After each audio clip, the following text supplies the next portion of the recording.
Ya mau gimana dengan rezim pemerintahan yang kayak begini? Ya kita nggak bisa membangun ruang demokrasi dengan baik dan sehat gitu. Dan penolakan terhadap itu terjadi tentang bahwa ada praktik difungsi tadi itu ABRI, di mana TNI dan Polri menduduki di jabatan sipil. Kalau waktu mereka duduk di jabatan sipil, tiba-tiba kita berperang, terus udah enak mas, akhirnya wah enak jadi dirjen di sini, nggak mau perang lah, ya kan, enakan di sini gajinya gede, makan enak, disuruh perang tiba-tiba ada konflik laut Cina Selatan terjadi, Tiongkok menyerang Natuna misalnya, atau Indonesia karena pesan konflik laut Cina Selatan, wah gue belum siap, udah lupa dengan perang. Gimana cara ngokang senjata gitu? Iya biasanya ngurusin ngasih surat izin jadi dirjen apa, masalah dong.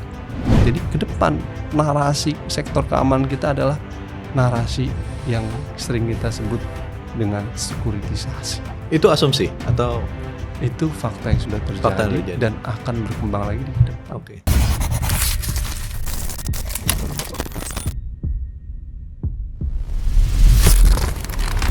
Assalamualaikum warahmatullahi wabarakatuh. Halo Sobat DNN, kita jumpa lagi dalam Open Minded bersama saya Kabul Indrawan. Sobat, Rabu 21 Maret, KPU telah menetapkan pasangan Prabowo Gibran sebagai Presiden dan Wakil Presiden terpilih 2024-2029. Ada banyak hal yang menjadi perhatian jika pada akhirnya pasangan ini dilantik pada bulan Oktober mendatang. Sebut saja soal IKN, Indeks Demokrasi Indonesia yang tidak berkembang hingga kekhawatiran TNI Polri memasuki ranah jabatan sipil seperti pada era duifungsi ABRI di masa Orde Baru lalu, serta masih banyak lagi. Namun, Sobat DM, jangan lupa kalian mengklik, share, subscribe, dan nyalakan lonceng agar Sobat selalu update dengan informasi terkini dari Diskursus Network.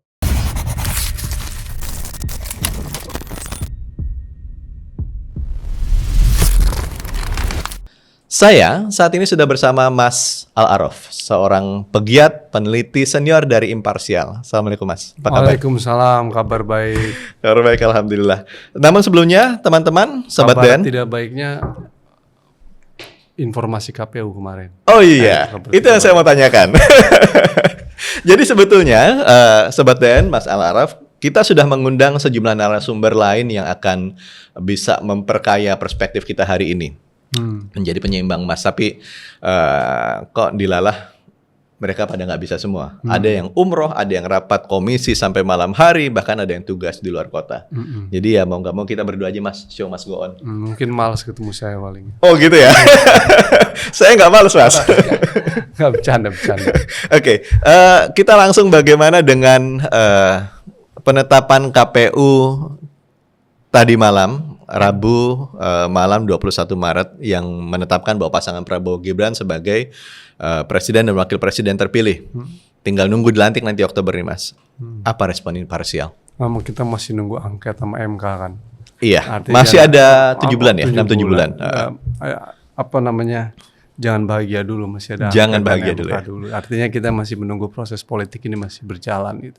Okay. Dan kalau udah ada putusan MK nanti secara jelas baru kita bisa lihat. Tapi menurut saya terlepas dari hal itu, narasi angket dan Mahkamah Konstitusi serta narasi publik yang disampaikan oleh Kompas misalkan dalam survei Kompas, 60% lebih kan masyarakat menganggap bahwa pemilu hari ini diwarnai dengan kecurangan. Sehingga itu sebagai gambaran dan warna yang telanjang bahwa proses politik pemilu kita jauh dari prinsip-prinsip pemilu yang baik dan sehat, yakni prinsip luber itu. Karena narasi kecurangan, penyalahgunaan terjadi dalam kontestasi pemilu kemarin. Sehingga saya rasa pemerintahan ke depan akan mengalami delegitimasi yang cukup dalam di masyarakat. Angka 58% yang mereka sebutkan sebagai pendukung, apakah itu bisa mendukung pernyataan Mas tentang delegitimasi? Angka 58% kan bukan angka yang sesungguhnya. Angka 58% sudah terkontaminasi dengan kecurangan, penyalahgunaan dan lain sebagainya itu. Jadi bukan angka yang orisinil gitu. Bukan orisinil. Mungkin angka orisinil paling 30% paling ya. 70%. 70%. Tapi realitasnya bahwa PBB kemarin Dewan HAM menyatakan bahwa mempertanyakan terhadap rezim pemerintahan Jokowi yang melakukan kecurangan, kutip abuse lah of power gitu dalam konteks pemilu kemarin. Lalu kemudian survei Kompas terbaru yang menyebutkan 60% lebih masyarakat menganggap pemilu kali ini penuh dengan kecurangan. Ya. Lalu kemudian tiga fakta-fakta yang disampaikan dalam beragam, mulai dari film seperti Dirty Food ataupun kemudian penyampaian publik tentang beberapa permasalahan dalam pemilu kemarin, itu menjadi fakta yang saya rasa berbeda dengan 2019 atau 2014 yang kecurangannya dilihat secara telanjang oleh dalam ruang publik, sehingga ini menjadi narasi dan bahasan publik gitu. Tidak semua orang bisa membaca itu, Mas. Masyarakat di kalangan menengah bawah tidak bisa membaca semua itu. Iya, tapi preferensi dan penilaian yang paling objektif adalah yang survei Kompas tadi itu, yang 60%. Artinya lebih dari 60% masyarakat menganggap pemilu kemarin bermasalah, dan itu fakta gitu yang menurut saya valid, dan ke depan ini akan menjadi soal besar dalam rezim pemerintahan ke depan karena mendapatkan ketidakpercayaan yang dalam di masyarakat, mulai dari kampus, guru besar, aktivis, kelompok pro demokrasi dan lain sebagainya. Ya, Anda boleh menang pemilu, tapi Anda tidak memiliki legitimasi yang kuat dan tidak memenangkan hati rakyat, ya menurut saya Anda hanya rezim pemerintahan yang tanpa kaki. Ya, silakan Anda berjalan di atas angin dan di atas awan. Nah, itu menurut saya yang akan terjadi ke depan. Gitu, jadi Mas. skeptikal sekali ya, Mas ya? Saya nggak skeptik sebenarnya, tapi saya lebih melihat Indonesia ke depan penuh dengan pesimisme ya. Dalam membangun ruang demokrasi, dalam membangun ruang negara hukum, dalam membangun ruang politik kebebasan. Karena kita menganggap bahwa dinasti politik terbangun cukup sangat dalam rezim pemerintahan Jokowi gitu ya. Dan menurut saya Prabowo justru mendapatkan beban tuh besar di punggungnya dia, khususnya ada Jokowi, ada Gibran di belakangnya yang akan membayangi selama 5 tahun ke depan itu.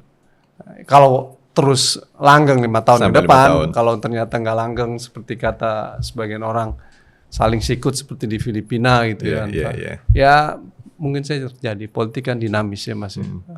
Jadi buat saya terus terang agak pesimis tentang masa depan demokrasi Indonesia ke depan.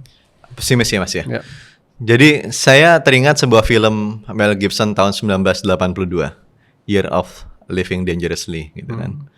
Menurut Anda apakah sampai 5 tahun ke depan gambaran itu akan terulang lagi di Indonesia? 10 tahun ini demokrasi sudah rusak. Yes. Reformasi mengalami titik nol. Penegakan negara hukum berubah menjadi negara kekuasaan. Kita lagi bukan Reichstag tapi Mahstad, di mana kekuasaan menjadi instrumen penentu di dalam semua hal. Dan oleh karenanya ini menjadi sesuatu yang buruk dalam 10 tahun kemarin. Nah, 5 tahun ke depan saya rasa hal itu akan memberikan gambaran yang sama. Terlihat dari tadi yang Mas sampaikan bahwa belum dilantik saja kita sudah melihat beragam informasi tentang menguatnya kembali di fungsi ABRI gitu ya. Penguasaan komando teritorial yang itu semua pada era reformasi 98 kita tolak dan kita lawan gitu. Tapi hari ini dihidupkan kembali ya, oleh rezim pemerintahan ini, dan juga akan besar potensial oleh rezim pemerintahan ke depan gitu. Dan perlu diingat bahwa di fungsi ABRI adalah satu hal yang dilawan oleh kelompok pro demokrasi karena itu mengganggu dan merusak demokrasi itu sendiri. Apa yang salah dari dua fungsi ABRI, Mas? Karena kalau kita lihat sekarang, sorry to say, ABRI itu kan TNI dan Polri ketika di masa Orde Baru, ya kan? Dan sekarang ketika TNI kembali ke Barak, kemudian ABRI polisi kembali juga ke tugas sebagai penjaga keamanan gitu. Atau pada faktanya banyak jabatan-jabatan tertentu yang juga tetap didudukin oleh TNI. Ada sekitar 1.500-an seperti itu. 2.000-an lebih. 2.000-an lebih malah, lebih banyak dari ini saya. Ya artinya kan itu sudah berjalan selama ini. Ya, justru itu yang ingin saya katakan bahwa pemerintahan Jokowi ini memberi ruang kepada TNI dan Polri di dalam jabatan sipil yang itu keluar dari aturan yang diatur dalam Undang-Undang TNI nomor 34 2004. ya, yang menyebutkan hanya ada 10 kementerian yang boleh. 10. Tapi faktanya 10 kementerian itu Kemenko Polhukam, Kementerian Pertahanan, dan lain sebagainya. Iya. Tapi faktanya itu keluar dari 10 kementerian itu. Akhirnya mereka menduduki jabatan-jabatan di tempat lain gitu. Di BUMN paling banyak, di kementerian-kementerian juga ada, dan di luar yang 10 tadi itu. Sehingga secara de facto sebenarnya pemerintahan ini sudah mengembalikan difungsi selama 5 tahun ini. Tanpa disadari. Disadari, tapi dan dikritik. Kita yang tidak sadar. Kita sadar, kita kritik, kita diskusikan. Yang nggak sadar, rezim yang nggak sadar. Rezimnya bodoh amat dah sama kritik. Ini rezim yang bodoh amat dengan kritik. Dan udah tutup kuping dengan kritik. Jadi bukannya anti kritik tapi bodoh amat sama kritik. Bodoh amat dan tutup kuping banget dengan kritik. Sehingga ya mau bagaimana dengan rezim pemerintahan yang kayak begini? Ya kita nggak bisa membangun ruang demokrasi dengan baik dan sehat gitu. Dan penolakan terhadap itu terjadi tentang bahwa ada praktek difungsi tadi itu ABRI di mana TNI dan Polri menduduki di jabatan sipil. Nah, kenapa kemudian yang kedua adalah pembahasan tentang undang-undang ASN dan RPP tentang ASN yang akan dibuat oleh pemerintah yang akan memberi ruang katanya kepada jabatan-jabatan sipil di luar yang sudah ada gitu. Itu menjadi problem tersendiri gitu. Plus juga kita tahu bahwa seharusnya ABRI dulu kan ada TNI Polri, seharusnya mereka fokus di kompetensi mereka, pertahanan militer, dan keamanan sebagai pertahanan, Polri menjaga fungsi penegakan hukum dan lain sebagainya. Tadi ada pertanyaan kenapa sih dui fungsi ABRI itu tidak boleh dan akan mengganggu demokrasi? Karena pada dasarnya dui fungsi ABRI itu dulu TNI Polri ya, itu satu doktrin yang menjelaskan bahwa ABRI itu tidak hanya menjalankan fungsi pertahanan, tapi juga terlibat dalam urusan sosial politik. Akhirnya mereka mendominasi kehidupan politik kita dan kehidupan sipil di dalam 32 tahun Orde Baru. Menjadi anggota DPR, menduduki jabatan gubernur, menjadi bupati, menjadi menteri, di BUMN, semua didominasi. Ada dominasi dan hegemoni pada era tersebut. Akhirnya dinamika yang terjadi adalah berdampak buruk baik terhadap ABRI sendiri dan juga kepada kehidupan demokrasi. Apa dampaknya? Orientasi ABRI yang dulunya adalah seharusnya tentara itu kan dilatih, dididik dan dipersiapkan untuk perang. Maka goalsnya adalah menciptakan profesionalisme. Akhirnya profesionalismenya ditinggalkan, melemah. Pada sisi lain orientasinya lebih senang berpolitik. Nah, padahal politik itu bukan domainnya militer, gitu. Oke, sorry Mas, kita agak sedikit matematis. Jumlah anggota TNI saat ini 400.000, Polri sekitar 500.000-an. Nah, terus yang masuk jabatan sipil paling tidak lebih dari 1%. Kecil kan. Jadi paling mereka kan mendidik ke jabatan-jabatan JPT ya, jabatan fungsional yang tinggi lah, pejabat tinggi. Dalam jumlah yang tidak sampai 1% tersebut, apakah sudah mengkhawatirkan? Dui fungsi itu bekerja bukan secara tiba-tiba, tapi dia bekerja secara bertahap. Kapankah militer masuk dalam ruang jabatan sipil? Ketika pada era Orde Lama, pemerintahan Soekarno pada era tersebut menarik anggota militer aktif ke dalam Dewan Nasional. Lalu kemudian hal itu dikembangkan oleh Soeharto dengan menempatkan dia di seluruh jabatan sipil, baik di bupati, gubernur dan lain sebagainya. Jadi apa yang terjadi hari ini adalah rezim pemerintah ini sedang membuka kotak Pandora.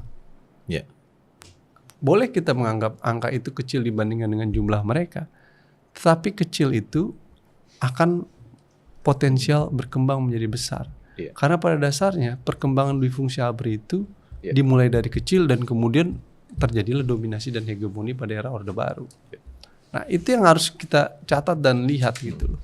Sekarang apa yang terjadi sekarang dengan praktek yang sudah terjadi, lalu kemudian ada undang ASN, ada RPP, ada agenda revisi Undang-Undang TNI 34 2004, ada pembentukan komando teritorial, itu secara pelan kotak Pandora di fungsi ABRI ini terbuka.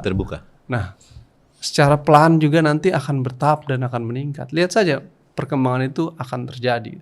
Dulu kan hanya di jabatan 10 kementerian diatur undang-undang TNI, oke, boleh sepakat. Lalu kemudian berkembang lagi 18. 18, lalu berkembang lagi. Sekarang pengen diatur di undang-undang ASN, lalu yang terbaru akan diatur dalam revisi undang-undang TNI 34 2004. Nah, akan selalu seperti itu ketika kotak Pandora itu dibuka. Kenapa ini menjadi masalah? Karena buat saya kita ini harus membangun tentara yang profesional. Kita harus membangun tentara itu 4 way, Mas. Well paid, well trained, well equipped, and well educated. Sejahtera, terlatih, terdidik, persenjataannya modern. Konsekuensinya mereka harus didorong ke arah itu. Negara harus mendorong ke arah itu. Bukan pemimpin sipil menarik-narik mereka dalam ruang politik atau ruang jabatan sipil. Itu akan melemahkan profesionalisme mereka. Yang harus dilakukan oleh negara adalah bagaimana memastikan tentaranya sejahtera. Gitu. Kalau kita bicara tentang pertahanan, oke lah, TNI memang berada di dalamnya dan itu memang adalah ranahnya mereka untuk melakukan itu. Iya. Tapi dalam situasi damai seperti ini, ada ungkapan tentara tuh sepertinya nggak ada kerjaan, gitu.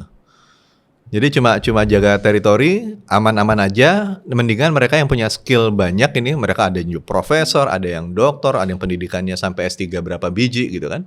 Itu dimanfaatkan juga untuk jabatan-jabatan sipil gitu. Dikaryakan ke situ lah istilahnya. Kalau dulu kan bahasanya dikaryakan. Menurut Mas gimana itu? Itu salah. Itu salah? Salah. Raison d'être militer itu di negara manapun dari dulu sampai sekarang ada dilatih dan dididik, dipersiapkan untuk perang. Ada tidak ada perang tetap berlatih untuk itu? Untuk itu. Hakikat dan jati diri mereka itu di situ. Kenapa? Karena perang pada akhirnya sesuatu yang mungkin terjadi dalam situasi dan kondisi apapun.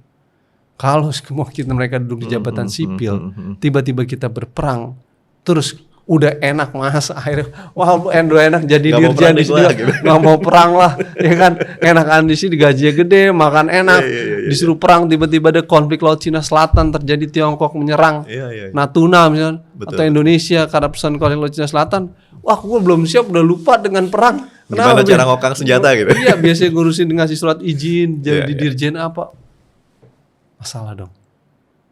Mas, yang sebetulnya dimaksud dwi fungsi ABRI saat ini, apakah fokus pada TNI saja atau tetap sama TNI dan Polri? Dua-duanya.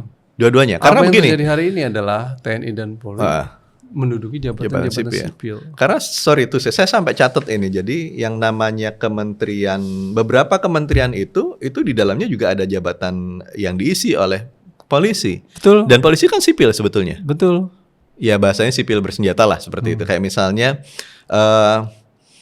di KKP itu ada Irjen Gustaf Manopo, Dirjen Pengelolaan Ruang Laut. Kemudian Sekjen Kemenkumhan ada Komjen Anda Previanto, Dirjen Pas Irjen Reinhard Silitonga, Kemendagri Irjennya juga Komjen Tomsin Tohir, dan di IPDN juga banyak itu kan.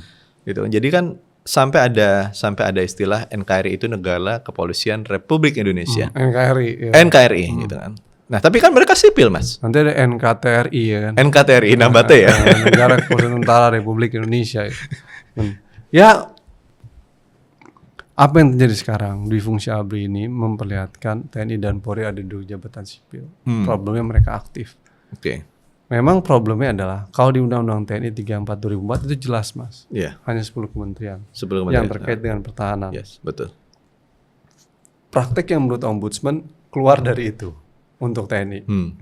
Nah, untuk polisi, aturan Undang-Undang Polri 2002 dan aturan lainnya tidak mengatur secara lebih rigid.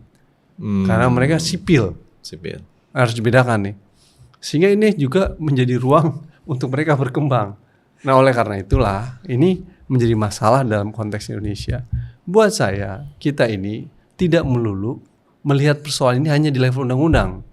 Tapi kita loh melihat kepada hakikat dan jati diri mereka. Buat apa sih dibentuk polisi?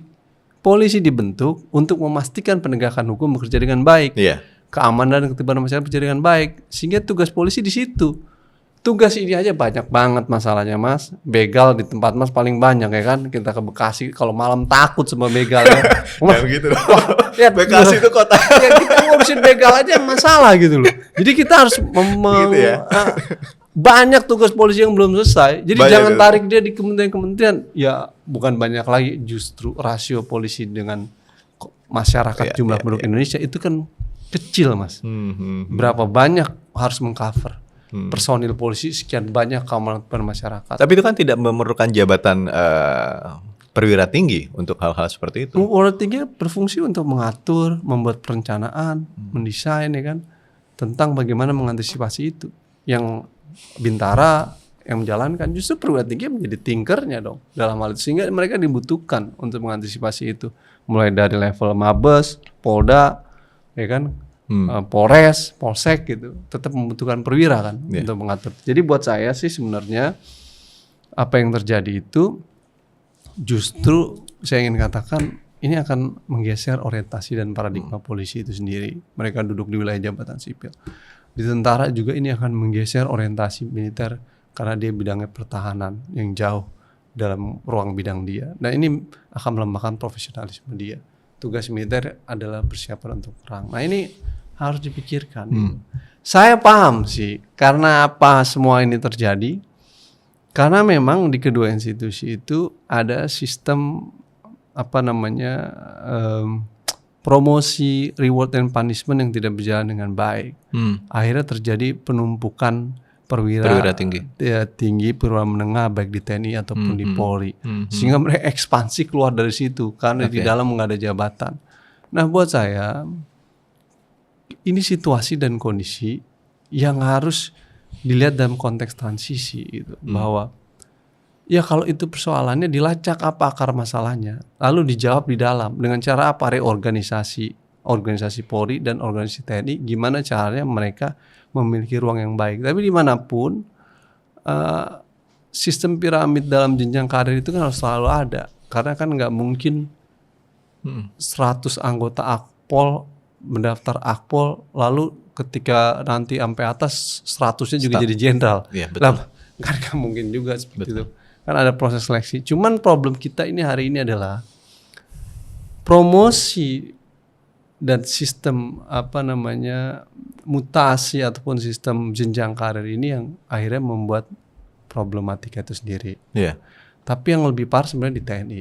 Kenapa di TNI terjadi penumpukan yang parah di perwira menengah? Karena kurang lebih ada sejak Undang-Undang TNI 34 2004 itu masa pensiun itu diperpanjang sehingga 58. menumpuk sekarang, akhirnya berdampak pada bingung ini mau bagaimana. Saya sudah sarankan lakukan reorganisasi dengan cara apa? Membangun zero growth, membangun staf-staf ahli ataupun membangun hal-hal pendidikan di sistem pendidikan supaya mereka memiliki jenjang karir yang baik dan bukan ekspansi keluar itu.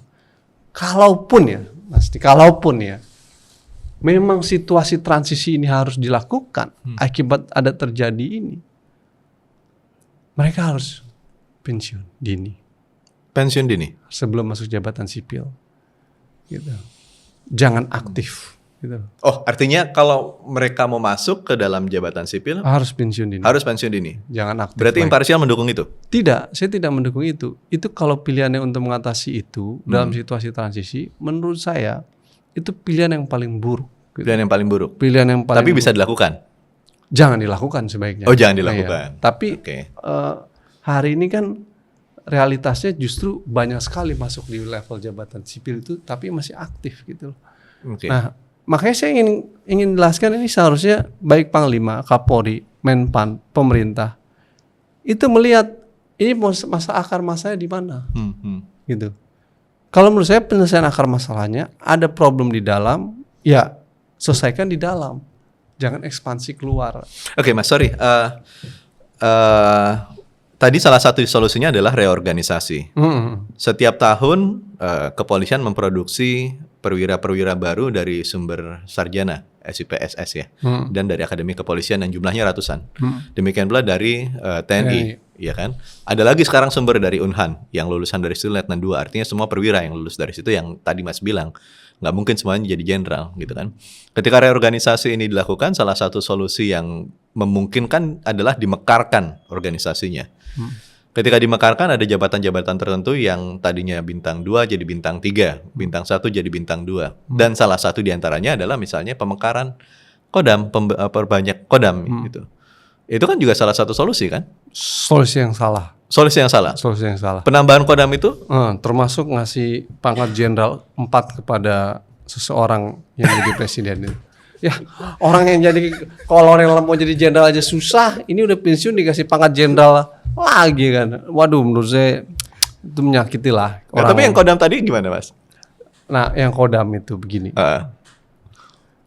Ketika doktrin di fungsi ABRI berkembang di era Orde Baru, dia membutuhkan struktur. Tidak mungkin ekspansi dalam ruang sosial politik tanpa topangan struktur. Sehingga pada era Orde Baru, Soeharto memanipulasi, memanfaatkan, menyalahgunakan struktur teritorial untuk kepentingan politik. Oleh karenanya dibangunlah komando teritorial sebanyak itu. Walau pada era Orde Lama, era Nasution ada, cuma itu sifatnya tidak permanen, hanya untuk menghadapi agresi militer serta potensi konflik di dalam negeri, misalnya seperti Peri Permesta dan lain sebagainya. Nah, di era Orde Baru tidak, orientasinya pure sosial politik. Jadi pemerintahan Soeharto mempermanenkan struktur teritorial itu, sehingga ketika mahasiswa pro demokrasi demonstrasi pada 98, mereka menuntut cabut doktrin di fungsi ABRI. Tapi pada bersamaan juga restrukturisasi komando teritorial. Doktrin di fungsi ABRI berhasil dicabut, restrukturisasi komando teritorialnya gagal dilakukan. Pernah dicoba pada masa Abdurrahman Wahid, tapi pada era tersebut gejolak dan kemudian Gus Dur keburu jatuh sebelum itu terjadi. Lalu kemudian dilanjutkan pada era pemerintahan Megawati, terjadilah perdebatan restrukturisasi kota di dalam pembuatan Undang-Undang TNI 34 2004. Kelompok Pro-Demokrasi DPR menyepakati bahwa memang pada era Orde Baru struktur komando teritorial ini pernah disalahgunakan untuk kepentingan politik oleh rezim itu. Yang kedua, struktur ini memang dibangun secara struktur politik, makanya ada dari pusat sampai desa gitu. Dan ini potensial untuk memata-matai masyarakat, disalahgunakan politik. Nah, yang ketiga adalah struktur teritorial itu dalam kacamata kekinian sudah tidak kontekstual untuk menjadi bagian dari kekuatan TNI untuk menghadapi ancaman yang dinamis. Sehingga ketika Undang-Undang TNI 34 2004 dibuat, ini harus dirubah dan restrukturisasi. Tapi Angkatan Darat, TNI masih menganggap ini masih menjadi bagian. Oke, ada titik kompromi. Akhirnya dibuatlah di dalam pasal 76 atau pasal 7 di dalam penjelasannya, nanti dicek tentang gelar kekuatan TNI. Dijelaskan bahwa struktur ini tetap ada, tapi fungsinya tidak boleh untuk politik. Gelar kekuatan tidak untuk kepentingan politik praktis. Strukturnya tidak boleh mengikuti struktur administrasi pemerintahan daerah. Nah, yang keempat adalah akhirnya dia fungsinya untuk melakukan pembinaan teritorial. Disepakati itu. Itu kesepakatan kompromi tentang komando teritorial. Koter. Nah, dalam kacamata seperti itu, harusnya hari ini kita tidak boleh mengembangkan struktur teritorial baru yang mengikuti duplikasi struktur pemerintahan sipil. Pak Menteri Pertahanan setahun lalu menyatakan bahwa akan membangun struktur teritorial mengikuti jumlah pemerintah daerah yang ada. Itu menyalahi Undang-Undang TNI 34 2004 dong. Rasio legis dan politik hukum ketika Undang-Undang TNI dibentuk itu adalah membatasi struktur teritorial, bukan melakukan ekspansi pemerintahan sipil. Yang terjadi hari ini justru ekspansi, rencana ekspansi yang begitu besar, 22 komando teritorial, sebagian disampaikan oleh Panglima TNI, juga disampaikan oleh Kasat itu. Dan perlu dicatat bahwa struktur teritorial itu tidak bisa dipisahkan dari doktrin di fungsi ABRI. Karena untuk menopang doktrin di fungsi ABRI tadi, struktur teritorial menjadi struktur yang efektif di dalam kerangka membangun dominasi militer dalam politik di era Orde Baru. Jadi hari ini kalau Undang-Undang ASN, revisi Undang-Undang TNI 34 2004, RPP secara regulasi memberikan ruang untuk duduk di jabatan sipil sehingga difungsi terjadi, secara praktek juga sudah terjadi tentang bagaimana mereka terlibat dalam ruang sipil dan ruang politik dalam jabatan sipil baik TNI Polri. Mereka akan diperkuat kembali dengan pengembangan struktur teritorial baru. Jadi ke depan narasi sektor keamanan kita adalah narasi yang sering kita sebut dengan sekuritisasi. Itu asumsi atau itu fakta yang sudah terjadi dan akan berkembang lagi di depan. Oke. Gitu. Nah, Mas, sekarang tadi saya mau tanyakan tentang Selama ini kita tahu tapi kita diam atau tidak diatur seperti yang tadi kita ini kan. Nah, dengan cara seperti ini bukannya justru malah nggak di bawah tangan lagi gitu loh Mas. Jadi langsung ketahuan gitu. Aturan mainnya kan tidak ada sekarang. Nah, kalau dibuat RPP itu nanti aturan mainnya ada jelas gitu kan. Clear, resiprokal juga gitu kan, yang sipil bisa masuk ke ranah TNI. Artinya semuanya jelas. Apakah itu tidak cukup? Resiprokal dan aturan main dalam RPP tadi itu sesungguhnya masih belum terlihat kira-kira akan seperti apa. Tapi semangat duduk di jabatan sipil itu sudah terjadi. Poin saya adalah RPP dan UU ASN plus nanti revisi Undang-Undang TNI itu hanyalah siasat untuk melegalisasi sesuatu yang sudah terjadi. Kan sekarang sudah terjadi. Sudah terjadi. Dilegalisasi lewat itu supaya sah secara hukum. Kalau kemarin masih ilegal ya kan. Nah sekarang mau masih di bawah tangan kemarin. Masih di bawah tangan dilegalkan. Artinya bukan justru untuk membuat rambu-rambu, tapi justru untuk melegalisasi ilegal yang sudah terjadi. Nah itu yang perlu dipahami. Nah yang kedua adalah terkait dengan resiprokal itu. Ya, saya berdebat dengan anggota dewan. Memang Mas ataupun kita bisa jadi Kapolda, bisa jadi Pangdam. Tetap di jabatan sipilnya mereka. Oh ya, nggak bisa. Untuk jadi Pangdam ya tetap harus tentara. Kapolda tetap harus polisi. Sementara mereka ada Sementara mereka bisa jadi dirjen. Jadi resiprokal itu nggak April to Apple. Jangan bodohi kita lah. Anggota parlemen dalam membahas soal memberikan ruang TNI Polri dalam jabatan sipil dengan. Tapi ada selebritis yang jadi letkol, Mas. Kenapa? Ada selebritis yang jadi letkol. Ya ada, tituler. Itu melanggar Undang-Undang TNI 34 2004. Oh, itu melanggar? Melanggar dong, nggak ada istilah pangkat itu. Loh, tituler bukannya memang banyak dulu tokoh-tokoh nasional yang tituler. Pengangkatan menjadi jenderal purnawirawan Pak Prabowo itu melanggar undang-undang juga karena tidak dikenal. Oke, itu HOR. Itu yang HOR. Kalau yang tituler sama, tidak untuk di jabatan sipil, orang sipil seperti Deddy Kobuser itu kan bisa-bisanya aja karena mau pemilu ya kan. Ya, dibuat bisa-bisanya adalah yang menurut saya itu tidak sesuai dengan Undang-Undang TNI 34 2004 itu. Nah, tadi saya balik tuh ke apa namanya yang saya katakan tadi itu. Iya, tentang sipil jadi Kapolda. Iya kan nggak bisa orang sipil jadi Kapolda atau jadi Pangdam. Tapi mereka jadi dirjen bisa. Resiprokal ini tidak memiliki logika yang kuat dan yang dasar dan bermasalah. Saya hanya mau bilang begini Mas, kita perlu catat ya, boleh dibaca semua buku sejarah. Demokrasi dan kebebasan itu tidak statis. Demokrasi dan kebebasan tidak statis. Sangat tergantung dari dinamika politik yang ada. Oke. Dia bisa maju ke depan, tapi juga bisa mundur ke belakang. Oke.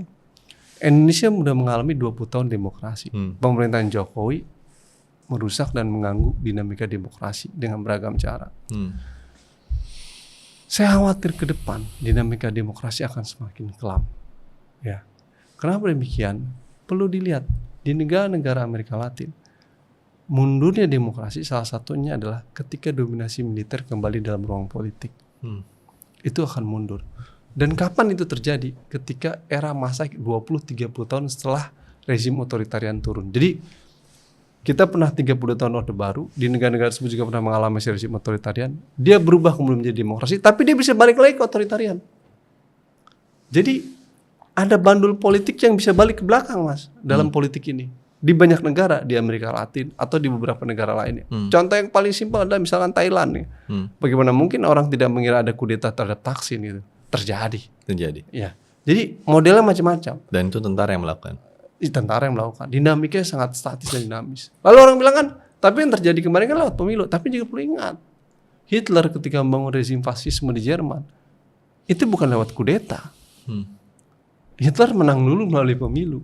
Baru dia membangun fasisme di Jerman. Sehingga terjadilah cengkraman ruang rezim yang represif pada era Hitler tersebut. Gitu. Ada yang seperti Thailand melalui kudeta. Ada seperti Hitler melalui pemilu lalu membangun rezim yang fasis. Ada yang seperti dengan negara Amerika Latin. Demokrasi berjalan, otoriter terbangun, demokrasi lagi, lalu berubah lagi ke otoritarianisme lagi. Kapan semua itu terjadi? Ketika ruang-ruang politik memberikan legitimasi terhadap militer dalam kehidupan sosial politik. Nah, itu menjadi catatan dalam dinamika perbandingan dengan negara lain plus juga di Indonesia. Tapi ada argumen juga yang menyebutkan bahwa saat ini sipil kan di Indonesia tidak sama dengan dulu.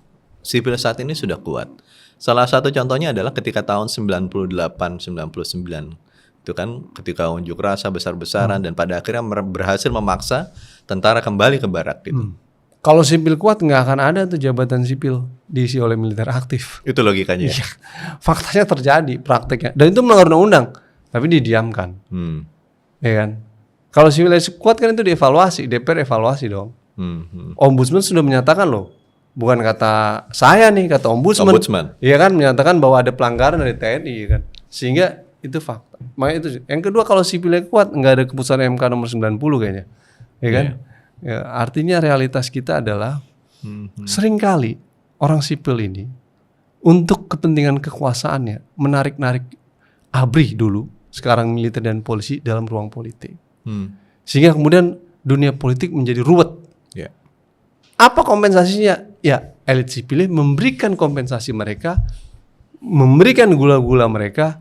Nanti Anda duduk jabatan sipil sini, jabatan sipil sana, menjadi pejabat sipil. Konsekuensi dari realitas keinginan dan kehendak membangun rezim dan kekuasaan itu. Dalam era Orde Lama dan era Orde Baru sama. Di akhir-akhir era Orde Lama plus juga Orde Baru, sipil lah yang menarik militer dan dalam ruang politik. Artinya ini berbahaya. Artinya sebetulnya ini tidak sepenuhnya nggak pede sipil. Nah itu dia pertanyaan saya. Jadi kalau saya melihat bagaimana yang namanya jabatan eselon 1, jabatan eselon 2, golongan 4C ke atas, semua itu harus sepengetahuan presiden, bahasanya seperti itu ya. Mungkin presiden nggak akan memantau 100%. Tapi untuk jabatan dirjen golongan 4C saja itu kan semua harus presiden. Artinya problemnya di presiden. Makanya ada agenda memakzulkan Jokowi kan. Sadis tuh. Ya, semua orang demo depan istana di mana-mana. Ya? Semua isunya kan itu memakzulkan Jokowi kan. Ya karena orang menganggap muara persoalannya ada di presiden ini gitu loh. Jadi mulai dari problem pemilu yang curang, mulai dari problem difungsi, mulai dari problem undang-undang omnibus law, revisi undang-undang KPK, dan semua ini kan muaranya ada di situ. Sehingga muara ini sekarang terus makin kencang menyatakan bahwa problem utamanya ini ada di istana gitu. Dan sialnya adalah sekarang orang tidak datang ke istana, tapi lebih sering datang ke Kertanegara ketimbang istana. Mungkin udah dianggap masa lalu gitu. Masa depan ada di Kertanegara. Saya agak sedikit keluar dari yang topik tadi Mas. Jadi ini soal kepemimpinan. Jadi satu hal yang diakuin oleh calon pemimpin yang terpilih yang akan dilantik nanti ini adalah dia akan meneruskan kepemimpinan saat ini. Dan artinya dia meneruskan juga kalau misalnya ada yang salah ya harus diperbaiki. Nah kalau misalnya sudah terlanjur ya bagaimana gitu kan. Kayak misalnya contoh seperti ini, IKN. Ya kan? IKN itu kan situasinya situasinya itu sangat berat buat beban keuangan negara.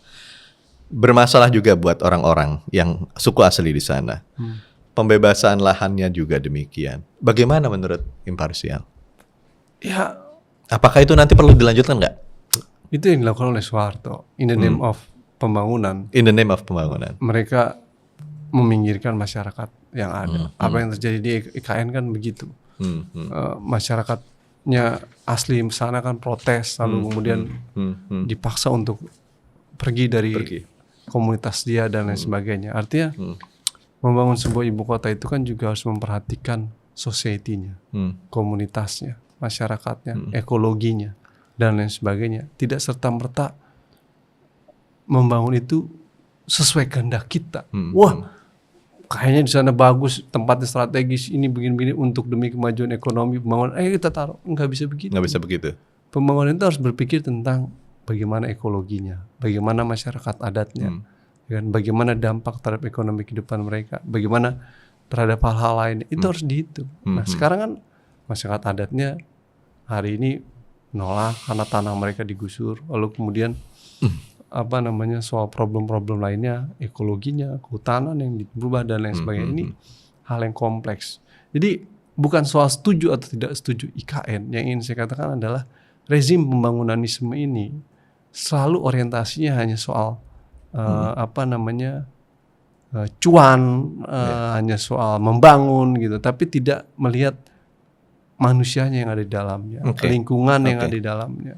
Nah ini yang menjadi problem, Mas. Kalau imparsial sendiri kira-kira ada nggak suggest atau saran yang ini udah terlanjur nih ratusan miliar mengucur ke IKN gitu kan? Kayaknya kalau saya pribadi juga agak ini proyek yang besar ya. Iya, kalau berhenti setengah jalan juga kan mubazir juga. Bagaimana kira-kira? Saya nggak tahu. Mungkin kalau saya jadi presiden saya baru tahu apa yang saya lakukan. Saya dukung Mas Araf jadi presiden. Saya problem bukan presiden. Saya nggak tahu hal ini. Kondisi ekonomi begini, beban hutang sangat besar, ya kan? Proyek itu harus berjalan, duit sudah keluar. Betul. Mundur salah, maju salah. Jadi ini kayak film Dono, mundur kena, maju kena. Nah, persis. Jadi IKN itu diilustrasikan di film Dono, maju kena, mundur kena. Mau maju, duitnya beban. Mau mundur, duitnya kebuang. Duit kebuang. Nah, ini mau gimana? Ini menurut saya akan menjadi dilema ke depan. Akhirnya dipaksakan untuk terus maju. Efeknya apa? Tentu akan ada beban anggaran, akan ada yang menjadi bermasalah. Padahal pada sisi lain ya Mas, kita kalau lihat, saya ini baru pulang dari Malang dari Surabaya Jakarta, suka saya naik mobil tuh. Kalau kita lihat sepanjang jalan gitu ya, di mobil kadang saya berhenti di tengah-tengah sawah lihat rumah dan lain sebagainya. Siapa di Jawa aja saya melihat kok masih ada rumah yang pakai gedek gitu, tanahnya, dan lantai tanah dan lain sebagainya. Terus kita mengimajinasikan IKN yang luar biasa. Pertanyaan saya, mengentertain dengan pejabat duit yang sekian banyak dulu, dan saya apakah nggak bisa ini dibangun untuk betul. Kalau kita lihat suasana seperti itu, ini duitnya bagaimana nih? Ada masyarakat sendiri yang menjadi masalah. Kedua adalah saya memahami logika pemerataan itu, tapi pada sisi lain kita tahu bahwa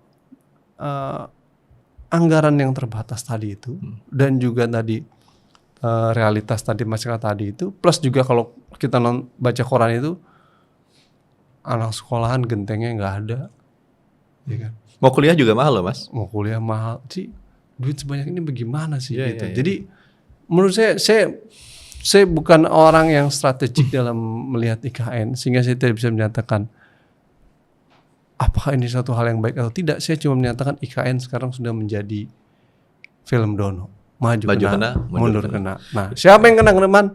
Ya rakyat Indonesia lah. Rakyat Indonesia dampaknya. Iya. Saya kemarin tuh baca sebuah tulisan bahwa ada liputan yang menyebutkan warga suku Penajam ya, itu mendapatkan kompensasi sekitar 90.000 sampai 200.000 per meter persegi.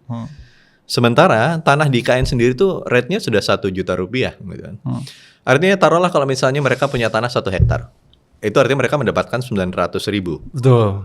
900 juta rupiah untuk 1 hektar. Nah 900 juta rupiah artinya kalau mereka beli tanah cuma dapat 900 meter.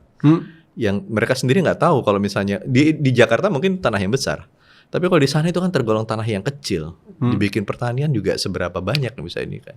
Proyek-proyek pembangunan seperti itu yang bermasalah kan terjadi di IKN. Juga terjadi di mana tuh yang kemarin itu? Yang masyarakat Food estate. Bukan, yang masyarakatnya digusur juga di daerah Sumatera itu. Di Rempang. Bagaimana terjadi di Rempang ya kan? Masyarakat adat juga demi proyek pembangunan gusur gitu. Jadi buat saya nggak memahami gitu loh bahwa kita memang butuh pembangunan, tapi kita tidak boleh dengan atas nama pembangunan menggusur masyarakatnya. Mas Araf, satu pertanyaan saya yang terakhir. Ada tudingan. Jadi sedemikian kencangnya imparsial ini mengkritisi tentang TNI, tentang pemerintahan terutama TNI. Ada yang menuding bahwa ini imparsial ini jangan-jangan sebetulnya dimanfaatkan oleh taruhlah polisi yang merupakan sipil gitu kan, untuk udah TNI jangan masuk-masuk, biarin aja itu urusannya sipil. Dalam hal ini polisi yang sipil gitu loh. Apakah betul seperti itu? Enggak lah, di fungsi ABRI yang kita tolak ini kan TNI dan Polri yang kena hajar. TNI dan Polri ya? Bukan TNI aja ya? Bukan TNI aja. Yang kita kritisi kan TNI sama Polri nggak boleh duduk jabatan sipil. Kenapa? Betul. Satu, akan mengganggu profesionalisme mereka. Tadi saya bilang berulang kali, polisi ini tugasnya banyak. Kita aja mau ke Bekasi kalau jam 1 malam takut Bekasi begal. lagi. Begal Mas. Begal jadi trending topik nih, ya kan? Dengan pada iya. Belum hal-hal masalah lain tuh, ya kan? Anak-anak berapa pengendara motor di Jakarta. Tinggi loh. Jadi mereka tuh rawan. Kenapa saya ngomong begal terus? Kalau saya Kenapa Bekasi ngajar, terus harusnya? karena saya rumahnya di Bekasi. Oh Bekasi, oh sama dong. Tapi sekarang udah pindah ke Jakarta. Oh gitu. Nah, Bekasi coret berarti. kalau saya masuk kelas itu, pertanyaan Mas Pak, bagaimana sih? Saya tanya, saya ngajar studi strategis. Iya. Apa pandangan Anda tentang ancaman keamanan nasional? Jawaban serentak mereka begal, Mak. Begal. Terus saya bagaimana? Paling elementer ya? Iya, anak mahasiswa kelas Iyalah, saya bawa Mas, motor. anggap di mereka pembawa naik motor Iya, semua iya, dia iya, bilang. iya. Saya nanya, what is our threat? Ya kan? Maksudnya threat itu apa, Pak? Apa national security threat kita? Begal. Begal kata Itu artinya polisi. Nah, kalau begal berarti ancaman itu polisi penegakan hukum. Gimana Pak polisi ngurusin begal? Poin saya. Iya. Banyak tugas yang harus dikerjakan polisi, mengatasi begal dan ancaman lainnya. Dan jumlah mereka kan dikit. Jadi rasio antara polisi, ancaman dan penduduk itu nggak sebanding linear. Iya. Gitu. Artinya polisi bebannya besar sekali. Berapa banyak laporan ke polisi ya kan? Nah itu terjadi. Belum semuanya diproses juga kan karena Betul, ada jumlahnya banyak ya kan. Nah oleh karena itu jangan tarik mereka ke ruang itu. Buat militer juga sama.